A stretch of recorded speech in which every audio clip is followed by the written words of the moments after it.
Students, आइए आज हम नए चैप्टर की रिवीजन करते हैं। That is chapter number 5, supports and environment. Supports and environment. तो सबसे पहले हमारे पास आता है what is meant by environment, जिसको हम माहौल कहते हैं, जिसको हम वातावरण कहते हैं। तो बेसिकली ये वातावरण क्या होता है, माहौल क्या होता है, एनवायरनमेंट क्या होता है। पर्टिकुलर सिंपल वे में एनवायरनमेंट का अर्थ होता है what ever is around us. मेरे आसपास जो कुछ भी जिस भी फॉर्म में जहाँ कहीं है, चाहे वो दिखता है चाहे वो नहीं दिखता है, चाहे वो जिस भी फॉर्म में है, वो सब को कलेक्टिवली एनवायरनमेंट कहते हैं। अब एनवायरनमेंट जो है ये एक सिंगल वर्ड है बहुत सी चीज़ों का। जितने भी एक्सटर्नल कंडीशंस हैं, चाहे वो बायोटिक हैं चाहे एबायोटिक हैं। ये बायोटिक और एबायोटिक जो है ये बियोलॉजिकल टर्म है। बायो में बायो कहते हैं लिविंग को, बायोटिक का मतलब हो गया लिविंग, और एबायोटिक का मतलब हो गया नॉन लिविंग। लिविंग कंडीशंस या नॉन लिविंग कंडीशन। मोस्टली जो बायोटिक कंपोनेंट्स जब हम कहते हैं तो उसमें जितने भी एनिमल्स हैं, जितने भी प्लांट्स हैं, जितने भी माइक्रो ऑर्गेनिज्म हैं, इन सब को कलेक्टिवली हम कहेंगे बायोटिक कंपोनेंट। इसके अलावा जो है हवा, पानी, मिट्टी, टेम्परेचर, लाइट, इस सब को हम कलेक्टिवली एबायोटिक एनवायरनमेंट कहेंगे, नॉन लिविंग कंपोनेंट। ये लिविंग और नॉन लिविंग मिलकर ये सारे कंडीशन, सारे फैक्टर्स कलेक्टिवली क्या बनाते हैं, एनवायरनमेंट बनाते हैं। सो environment is the aggregation or the accumulation of all the external as well as internal or biotic as well as abiotic factors which influence the life directly or indirectly. Abiotic factors include water, soil, temperature, pressure, rocks, etc. And biotic factor includes all the living creatures. living creatures में सीधा सीधा आते हैं animals, plants and microorganism. So environment is the combination of both biotic and abiotic factors. Objective type में भी आ सकता है, multiple choice में भी आ सकता है कि environment is the combination of, choice दिया होगा biotic factors, abiotic factors, both biotic and abiotic, none of the above. तो अगर आपको बिटवीन द लाइंस पढ़ा हुआ है, बिटवीन बहुत डिटेल में पढ़ा हुआ है, मैं क्यों आपको रिवीजन करवा रहा हूँ। ऐसा लग रहा है कि हो सकता है कि ज़्यादा स्ट्रेस जो है मल्टीपल चॉइस या शॉर्ट आंसर टाइप क्वेश्चंस पे दी जाए। शॉर्ट आंसर टाइप या मल्टीपल चॉइस क्वेश्चन देखने में बहुत आसान होते हैं, ये आपको 100 में से 100 मार्क्स भी दे सकते हैं, लेकिन 0 नंबर भी मिलेगा। पूछेंगे छोटी सी ही बात, पूरे चैप्टर से 2 नंबर का पूछ लेंगे, लेकिन कौन सी बात पूछेंगे वो तब आपको आएगी जब आपको डिटेल मालूम हो। जब मैं एमएससी का एग्ज़ाम दे रहा था तो मुझे एक क्वेश्चन पूछा गया था, 3 मार्क्स का था, एक वर्ड लिखना था, which part of Antarctica is called as banana belt. Antarctica के किस भाग को, किस पार्ट को बनाना बेल्ट कहते हैं। एमएससी में ये क्वेश्चन पूछा था और एक वर्ड लिखना था वेनेजुला, तो उसके 3 मार्क्स। तो हो सकता है आपको मल्टीपल चॉइस, और मल्टीपल चॉइस ये नहीं है तो कोई गाइड उठाओगे आप तो लास्ट में 2 क्वेश्चन है उसको कर दोगे, कहोगे मेरा पेपर हो जाएगा, नहीं होगा। 5 चैप्टर करो, 6 करो, लेकिन 101% जो है डिटेल में करो। According to Woodworth, environment covers all the outside factors acting on the individual since the beginning of life. जितने भी एक्सटर्नल फैक्टर्स हैं जो हमारी लाइफ पर डायरेक्टली या इनडायरेक्टली प्रभाव डालते हैं, असर डालते हैं, इफेक्ट डालते हैं, उसको हम एनवायरनमेंट कहते हैं। तो अब सपोर्ट्स एनवायरनमेंट क्या हो, ये आपके लिए थोड़ा सा दोनों का कंसेप्ट क्लियर होना चाहिए। एनवायरनमेंट आप बॉडी जूलॉजी में पढ़ेंगे, एनवायरमेंटल साइंस में पढ़ेंगे, साइंस में आपको ये एनवायरनमेंट का मिलेगा।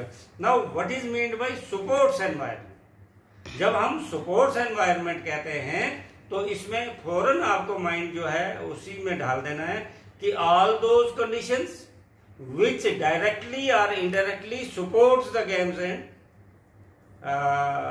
supports, जो खेल कूद को प्रोत्साहन देते हैं, जो उसको सपोर्ट करते हैं। फॉर एग्जांपल अगर कुछ जरूरी नहीं है यहाँ पर एनवायरमेंटल कंडीशन हो, हमने जो इक्विपमेंट्स लगाए हैं उस इक्विपमेंट से हमारे बॉडी की सेफ्टी हो गई तो वो सपोर्ट्स एनवायरनमेंट में आ जाएगा।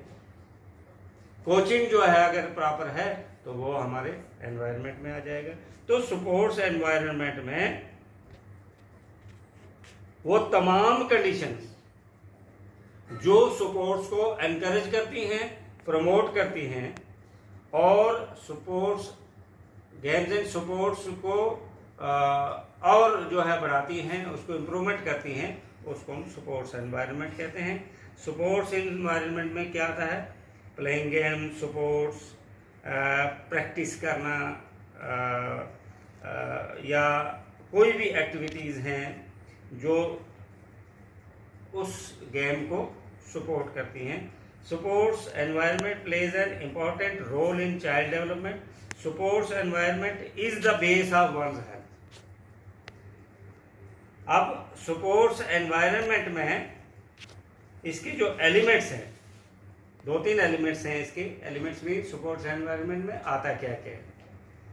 सबसे पहले है प्रोविजन ऑफ फैसिलिटीज। अब जब हम गेम खेलने के लिए जाते हैं तो हमें ग्राउंड चाहिए, टेम्परेचर नॉर्मल चाहिए, कोई डेंजर नहीं होना चाहिए, कोई सांप बिच्छू कोई ऐसा जहरीले एनिमल्स नहीं होना चाहिए, कोई एक्सटर्नल डिस्टर्बेंस नहीं होना चाहिए, कोई वहाँ का जो वातावरण है वो ऐसा नहीं होना चाहिए कि जिससे स्पोर्ट्समैन की हालत जो है ख़राब हो जाए। तो वहाँ पर जो है जैसे अगर हम इंडोर गेम को खेल रहे हैं तो वहाँ पर इंडोर फैसिलिटीज़ होनी चाहिए, इक्विपमेंट्स होने चाहिए, कोच होना चाहिए, टीचर होना चाहिए, जो एपरेटस है सामान वो होना चाहिए। ये जितनी भी फैसिलिटीज़ डायरेक्टली है, ड्रिंकिंग वाटर चाहिए, ग्राउंड जो है साफ़ सुथरा चाहिए, यूनिफॉर्म चाहिए, किट चाहिए, ये सब के सब फैसिलिटीज़ में आते हैं। ये स्पोर्ट्स एनवायरनमेंट में पहले एलिमेंट आ गया। दूसरा आ गया family sports environment. A child who belongs to a family where there is sports environment shows good result and better performance. अब आपको क्यों ये फिजिकल एजुकेशन आज छोटी छोटी क्लासेस में पढ़ाया जा रहा है? ताकि घरेलू वातावरण बन सके। हम जब छोटे थे तो हमको गेम खेलना तो छोड़ो, उस समय का सिस्टम ऐसा था कि हम कभी गेम देखने के लिए चले जाते थे तो हमको मार पड़ती थी कि भाई अभी तक तुम क्रिकेट देख रहे थे। आज जो है पेरेंट्स खुद बच्चे को बैट लेके देते हैं, बॉल लेके देते हैं, उसको जिम में भेजते हैं, उसको कोच के पास भेजते हैं। आज हम सपोर्ट कर रहे हैं बच्चों को कि जाओ तुम गेम खेलो। उस वक्त हमें कहते थे पढ़ोगे लिखोगे तो बनोगे नवाब, खेलोगे कूदोगे तो हो जाओगे खराब। लेकिन वक्त बदल गया, आज स्पोर्ट्स भी एक प्रोफेशन है। तो ये तब होगा अगर हमारे घर में स्पोर्ट्स का एनवायरनमेंट होगा, वो गेम को समझते होंगे, गेम को सपोर्ट करने वाले होंगे, तो वो बच्चे को आगे मौका देंगे। अगर घर में एनवायरनमेंट खेल कूद का नहीं है, वो कभी भी आपको खेलने को सपोर्ट नहीं करेंगे। वो कहेंगे सिर्फ पढ़ो, वो कहेंगे जी नौकरी करो, बिजनेस करो, खेल की तरफ आपको जाना ही नहीं देंगे। और वो कहेंगे जी खेल से बच्चा खराब हो जाए, सिर्फ खेलते ही रहेंगे। तो मानते हैं हम पेरेंट्स की बात, और उनकी भी सोच अपने हिसाब से ठीक समय के हिसाब होती थी, लेकिन आज वक्त बदल गया है। तो उसमें ऑटोमेटिकली स्पोर्ट्स एनवायरनमेंट चेंज होता है। तो पहला फैक्टर था प्रॉपर फैसिलिटीज़, पहला एलिमेंट था स्पोर्ट्स एनवायरनमेंट का प्रॉपर फैसिलिटी। दूसरा आ गया फैमिली स्पोर्ट्स एनवायरनमेंट। तीसरा है कम्युनिटी एनवायरनमेंट इन्फ्लुएंस। आप देखिए हरियाणा में हर घर वाले ने एक भैंस जो रखी होती है, उसका दूध सब का सब वो बच्चे पीते। हर घर में आपको एक अखाड़ा मिलेगा और हर घर से एक या दो स्पोर्ट्समैन जिन्होंने इंटरनेशनल लेवल पे एशियन गेम्स में, ओलंपिक गेम्स में कहीं ना कहीं गोल्ड मेडल लिया हो।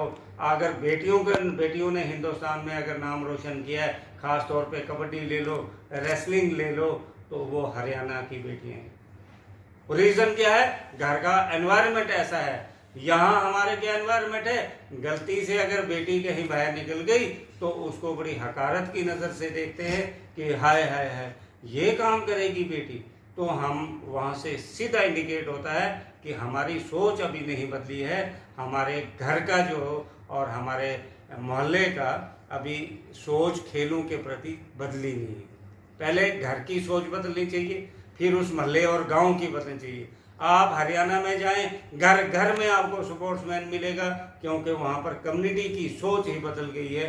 वो सबसे पहले बच्चे को शुरू से ही डाल देते हैं कि बेटा आपने स्पोर्ट्स में जो है अपना नाम रोशन करना करते हैं, वो देश का नाम जो रोशन करते हैं, ऐसे ही लोग बच्चे करते हैं। स्पोर्ट्स एनवायरनमेंट इन इंस्टीट्यूशन, फिर है कि हमारा जिस इंस्टीट्यूशन में आप पढ़ रहे हैं, जहाँ वहाँ का एनवायरनमेंट कैसा है। क्या वो आपको कोई पीरियड रखा हुआ खेल कि सिर्फ मेरी तरह ऐसे भाषण देते रहते हैं? अगर तो वहाँ पर एक स्पेसिफिक पीरियड लगा हुआ है, डेली बेस पर आपको गेम्स एंड स्पोर्ट्स की तरफ लिया जा रहा है। जो बच्चे ग्राउंड में उतरते हैं उनको सपोर्ट किया जाता है, उनको किसी न किसी तरीके से उनको बेनिफिट्स भी दिए जाते हैं, घर से भी उसको सपोर्ट